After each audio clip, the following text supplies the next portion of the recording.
அதெல்லாம் கண்மணிக்கு வந்து சாதாரணமாக இருக்கும். ஆனால் அவங்க மனசில் வந்து அன்புக்கு கொஞ்சம் கூட இடம் கொடுக்கல. அவங்க வந்து வெண்ணிலாவும் அன்பும் தான் இன்னும் லவ் பண்ணுறதா நினச்சி விலகி வந்துட்டாங்க. அதை நிரூபிக்கிற விதமாக பாட்டி வந்து சொல்கிறாங்க, என் பேரன் வாழ்க்கையிலேருந்து இனிமேல் உனக்கு இடம் கிடையாதுன்னு சொல்கிறாங்க. அதுக்கு யார் உங்கள் பேரன் கிட்ட வந்து நான் கெஞ்சலை, எனக்கு அவர் வேணான்னு உதறிட்டு தான் நான் வந்துட்டு இப்போ நான் என்னோட புது வாழ்க்கையை தொடங்கிட்டேன். உங்கள் பேரன்ட்ட சொல்லி வைங்க, நீங்கள் வந்து என் வீட்டு பக்கம்லாம் வரக்கூடாதுன்னு அப்படின்னு சொல்லி காட்டமாக சொல்கிறாங்க. இதை பார்த்த பாட்டி, வெண்ணிலாவுக்கும் அவனுக்கு நான் கல்யாணம் பண்ண போகிறேன், பிரம்மாண்டமாக நடத்துவேன், அதை உங்கள் ஊரே பார்க்குற மாதிரி நடத்துவேன் அப்படிங்காங்க. அதுக்கு அவங்க அப்பா கூட சொல்கிறாங்க, இவளுக்கு ஒரு பத்திரிக்கை அனுப்பிச்சி விட்ருணும், வயிறு எறியட்டும் அப்படின்னு சொல்லி சொல்கிறாங்க. கண்மணி கோமா திட்டிட்டு போயிடுறாங்க. இந்த வீட்டில் வந்து ஒரு வேலையும் நடக்கல கண்மணி இல்லாதனால, யாருமே கிச்சன் பக்கம் போகாதனால வாடை அடிக்குது. அப்போ வந்து சிவகாமி வந்து எனக்கு உடம்பு சரியில்லை அப்படின்னு சொல்லிட்டு உட்காந்துடுறாங்க.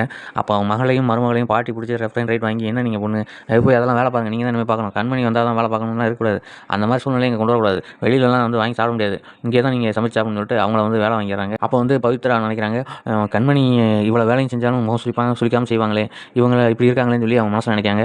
அதுக்கப்புறம் தான் கண்மணி வீட்டில் போய் பேசலாம்னு சொல்லி அவங்க முடிவு எடுப்பாங்கன்னு நினைக்கிறேன். கார்த்தியும் அவங்களும் ஏற்கனவே அவங்க வீட்டில் போய் பேசுகிறது அப்புறமா வந்திருந்தது. அடுத்து என்ன நடக்கும்னு சொல்லி நீங்கள் கமெண்ட் பாக்ஸில் கமெண்ட் பண்ணுங்கள். தேங்க்யூ.